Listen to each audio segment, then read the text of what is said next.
This stuff, we kind of pick it up in bags and try to use it. And I had a gentleman tell me he would buy wolf feces off of my trap line so he could use it on his. I said, I got to find some wolves first. I can't find the damn things. This year has been terrible. It's been awful. So the scent glands, the anal glands, always leaves an identity behind there. And that's why I try to tell my partner that when you're making your urine sets or your gland lure sets, make them on something small. Lots of times you'll see where the alpha female, she'll walk right over it and she'll scratch on both sides of it, right? And then she'll mark. So that really can make a difference. And so they can tell, it gets the wolf on his territorial instinct is right away as soon as you get some scat from a different area or different pack. But you don't want to overdo it. Okay, scat. It tells the tale. It tells what the wolves are eating. Really good for scent locations. We always pick that stuff up and stuff, but it can also, you can put too much of that stuff out, right? And of course the anal glands, they work really good. So usually when I skin a wolf, I usually take about a foot of the intestine, and that makes a good lure. Here's a bit more into that, what I'm talking about, relationships between bears and cougars and coyotes. The wolves are pretty adaptive, and they know, and they can figure that out. And here you can see some wolves hazing this grizzly. Of course, because of the cubs there, those three wolves would never come in there and actually try to grab a hold of that bear, because they know that would be too deadly for them, right? Once they get injured, then that's it, they're out of the hunt. But they all know, and so ravens, wolves, what I was saying before there, if you lose a wolf somewhere with a drag or whatever, and he's stuck somewhere in the trees, guarantee you there'll be a raven around there squawking.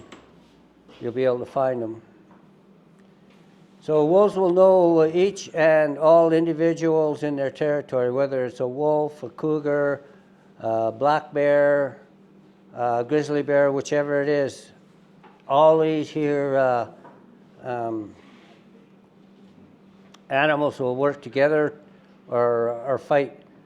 If a cougar can catch, if a cougar with two big kittens can catch a wolf out in the middle of nowhere, he's pretty much done for if he tries to attack them. Vice versa, so like if there's 3 or 4 wolves, they catch a cougar out in the open, they'll kill it. But if it can get to the trees and stuff, it's amazing the power that those cougars have. It's just amazing. If they can get to the trees and that, well, they're pretty safe. That's one challenge we have with in southern Alberta is trying to keep the bobcat and the lynx, as the damn cougar populations are too high, and a bobcat or a lynx goes up a tree, that cougar can go right behind it. And, yeah, well, there's 2 or 3 of them killed every year in the Crow's Nest Pass that are caught in some form of traps that somebody's put out that they shouldn't have, and they make it into town with a conifer bear on their head or whatever, and crawl under somebody's porch. And you just end up with them in the snare for wolves too, occasionally, or they wouldn't stay in that snare? Oh yeah, oh no, it depends. Depends on if they get caught in a snare. Usually they're done for, but there's times when they don't, and it's the way you anchor things. If you're going to catch a mouse, you anchor to catch a lion and you'll be okay, but lots of people are dumb. They think, oh well, we'll take just a mechanical wire and we'll take 2 wraps with it, with say they're trying to catch marten, right? And so, well, a bear comes along and sticks his foot in there, tries to grab something out of that box or rip the box apart. He's got the trap there. Well, he pulls that thing and it breaks the wire, and away he goes with the. Yeah, we'll be talking a little bit more about that when we get into that. So, but they know they know the scent and identity of each and every critter that's on their line, the smell of the scat, and they know you as well, and they will recognize you. Like I was saying, I don't know what it was, what kind of a scent that I was leaving when my wife passed away, but for that winter, I was thinking about her lots, and you know, whatever it was, there was something there that I was putting down that those wolves picked it up and they wouldn't come anywhere close to where I was at. Mm-hmm. And it was frustrating, but the next year had no issue. If the wolves were there, I just had no problem catching them. We talked a little bit before about the salient features. They can act as an attraction. Of course, beaver houses, beaver dams.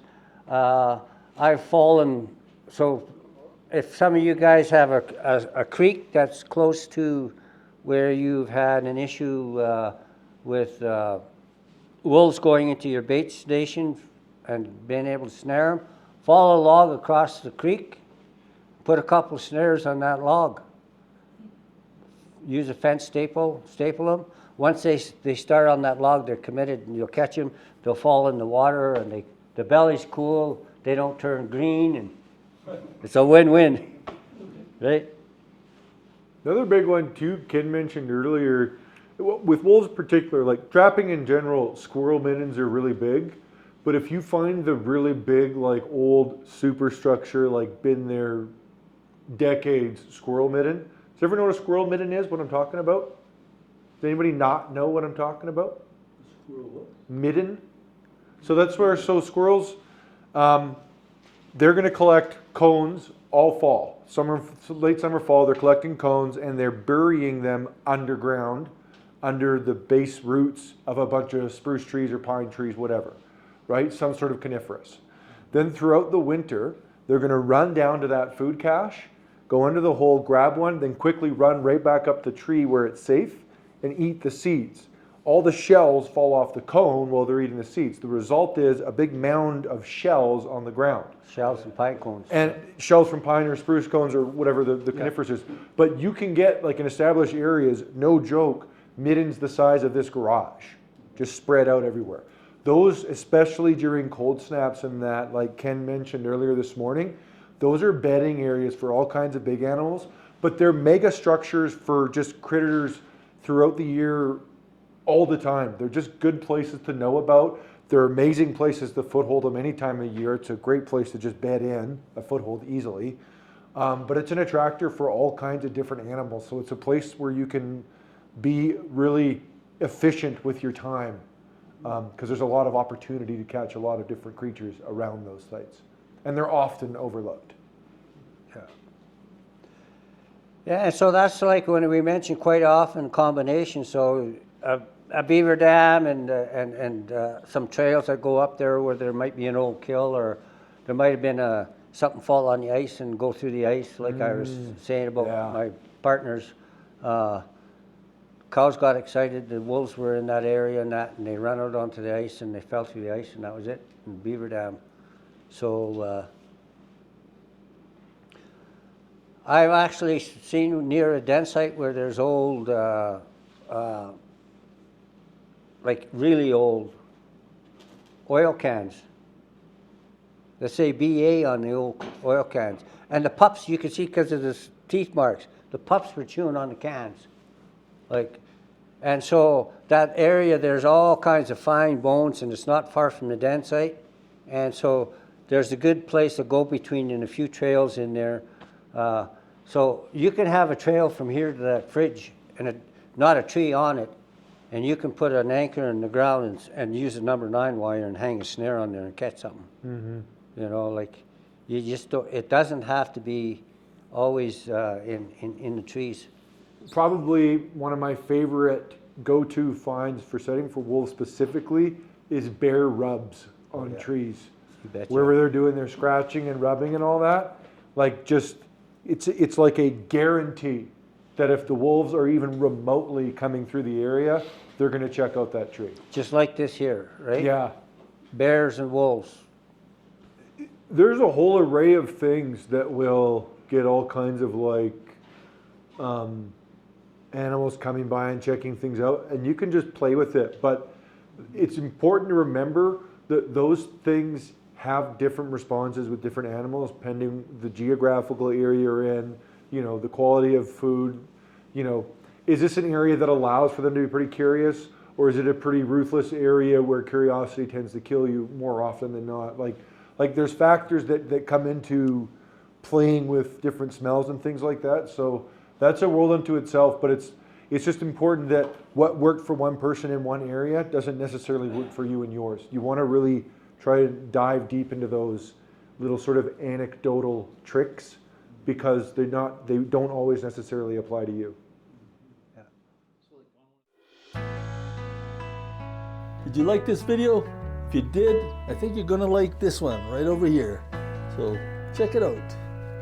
And I appreciate your subscribing if you haven't done so already. Remember to do that while you're watching this next video.